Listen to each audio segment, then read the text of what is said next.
Enzo diz ser cristão, só que nunca falou de Jesus pra ninguém. Afinal, ele tem muito medo do que as pessoas vão pensar dele. Então, como desculpa, ele diz que é tímido, só que na real ele é covarde.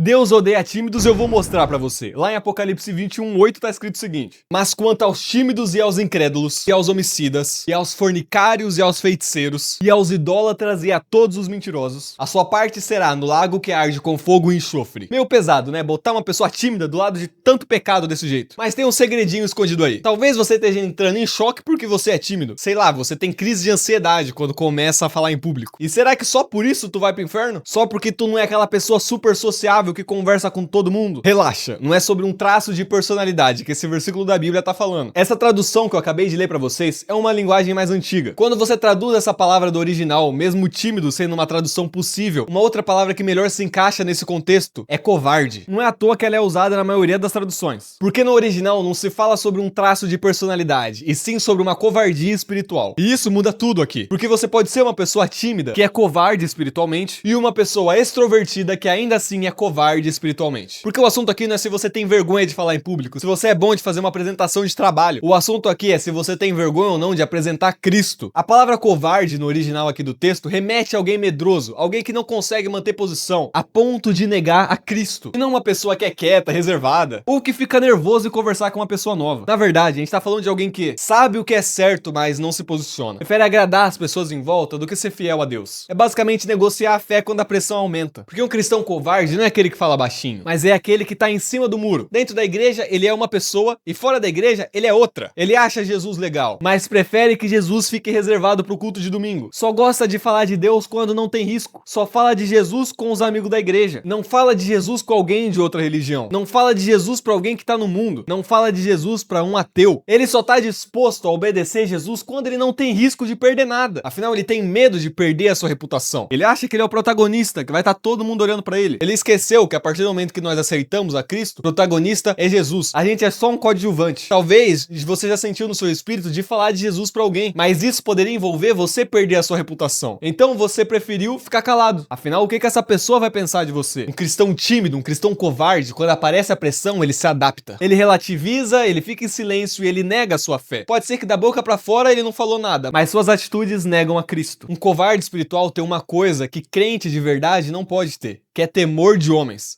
É medo do que as pessoas vão pensar de você. Às vezes Deus pode sim te chamar pra passar vergonha. Talvez o Espírito já tocou no seu coração pra orar por cura pra uma pessoa. Mas você pensar, e se eu orar por cura e nada acontecer? Cara, se nada acontecer, a pessoa vai saber que foi amada. No máximo você vai passar vergonha. Mas se você orar por cura e a pessoa for curada, nada mais vai ser igual. E é bom você passar vergonha sim em nome de Cristo. Perder esse temor de homens. Você é cristão. A partir do momento que você se torna cristão, você tá morto pro mundo. E quem vive em você agora é Cristo. Porque eu, pessoalmente, na minha personalidade, eu sou uma pessoa tímida. E eu sei que a timidez muitas vezes está baseada no nosso orgulho próprio. A gente pensa muito do que as pessoas vão pensar a respeito de nós. Queremos manter uma imagem bonitinha. Mas se tem uma coisa que faz eu vencer minha timidez e jogar no lixo essa minha imagem, é Cristo. Se Jesus me chamar pra passar vergonha, eu vou passar vergonha em nome dele. Se ele me chamar pra pregar no ônibus, eu vou. Se ele me chamar pra orar por cura pra alguém na rua, eu vou. Se ele me chamar pra evangelizar alguém, eu vou. Porque eu sei que tem uma coisa muito mais importante que o meu orgulho. É alguém conhecer a Cristo. São pessoas serem resgatadas do inferno. A mensagem da cruz é muito mais importante do que eu. Então eu não posso ficar quieto. Um covarde espiritual é guiado pela maré. Se ele tá numa roda de conversa e zombam da fé dele,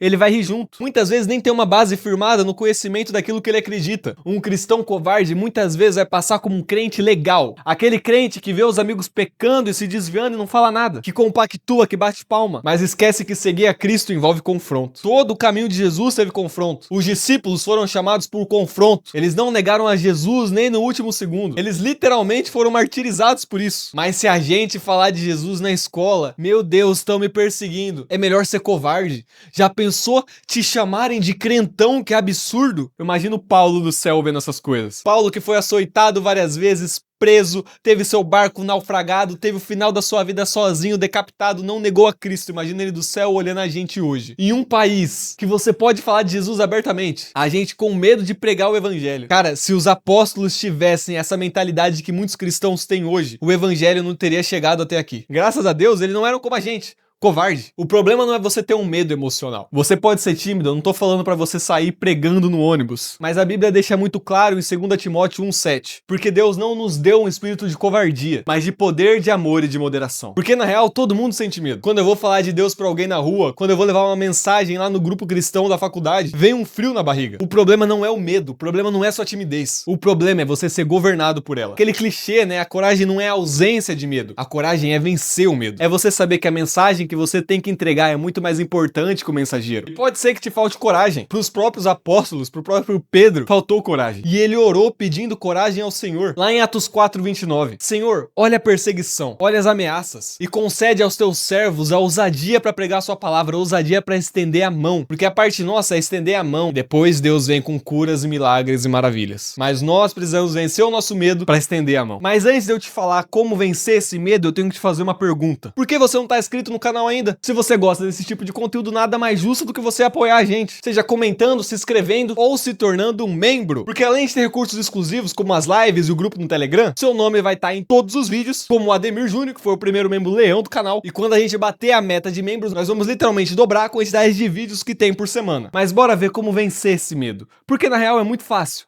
Você vence ele com Jesus. Em 1 João 4,18 nós temos a mensagem que diz que o perfeito amor lança fora todo medo. Porque quanto mais você ama Deus, menos você vai importar em perder os seus status. Menos você vai temer a rejeição. Menos você vai temer ficar sozinho. Pensa o seguinte, você tem o seu celular. Se eu pegar ele e jogar de cima de um prédio, você muito provavelmente vai ficar triste. Mas se antes de eu jogar, eu te contar que você ganhou $1 bilhão, você vai ver que o valor que você dava para aquele celular virou nada. Porque você vai reparar que aquilo que você perdeu é muito pouco quando comparado com aquilo que você ganhou. E é como Paulo disse, quando nós olhamos para Cristo, nós percebemos que todo o resto é perda, porque encontramos algo de valor muito maior, algo pelo qual vale a pena vencer sua timidez, algo pelo qual vale a pena não ser covarde. Porque o covarde teme perder o mundo, mas o convertido teme perder a Deus. Se não fôssemos covardes, um país que é quase 85% cristão, a sua principal festa não seria o carnaval. Porque um cristão covarde pode estar na igreja, pode estar participando nas coisas, pode ter um versículo na Bíblia do Instagram, mas nunca houve uma rendição real ali. Ele não abandonou o pecado, ele só administra como ele deve agir em cada situação. Um cristão covarde não se entregou para Cristo, ele só simpatiza com a ideia. Quando chega a hora do desafio, nós vemos quem ele é de verdade. Você não precisa também ter a personalidade mais forte do mundo, que chega e chama a atenção da sala inteira para si, mas você precisa ser posicionado, porque não é sobre o barulho que você faz, mas sim o quão firme você está, firmado na rocha que é Cristo. Não é sobre você falar alto, é sobre você não negar ele. Mas uma pergunta que eu tenho que te fazer só pra você ficar pensando depois que acabar esse vídeo. Se alguém virasse pra você hoje e falasse, negue a sua fé, ou você vai perder os seus amigos. Negue a sua fé, ou você vai perder a sua namorada. Negue a sua fé, ou você vai perder o seu futuro que você planejou pra si. Você negaria a fé ou permaneceria em Cristo? Você seria covarde ou seria posicionado? Não permita que essa sua timidez se torne uma covardia espiritual. Mas por hoje é isso, e antes de você ir embora, eu tenho que te dizer uma coisa, tem muito mais vídeo bom nesse canal. Como, por exemplo, esse aqui que eu falo do lugar do cristão na sociedade, te mostrando que você não deve ficar só dentro da igreja. Ou esse outro aqui que eu vou te mostrar qual é a importância de você conhecer a Bíblia e saber defender a sua fé. Mas por hoje é isso, te vejo no próximo vídeo e que Deus te abençoe.